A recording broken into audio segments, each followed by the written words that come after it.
ఇవేగా మా జామ్‌కి హీరోలే. Beetroot, carrot, sweet potato ఇవి తినాలంటే పిల్లలు సర్దుకోరా. కాబట్టి వాటితో జామ్ చేస్తే అదుర్స్. ముందు ఇవన్నీ బాగా ఉడకబెట్టాలి. 3, 4 విజిల్స్ రావాలి. మెల్లగా మిక్సీలో వేసి పేస్ట్‌లా చేయాలి. నీళ్ళు ఎక్కువేస్తే జామ్ కాదురా పాయసం అవుతుంది.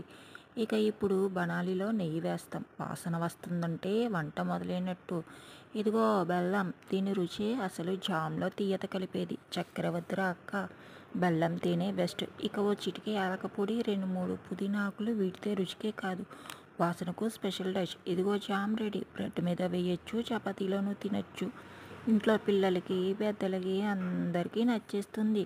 తిండి తీపి కాదు ఈ జాము. ఇది ఇంటి ప్రేమతో చేసిన తెలంగాణ స్టైల్ స్వీట్.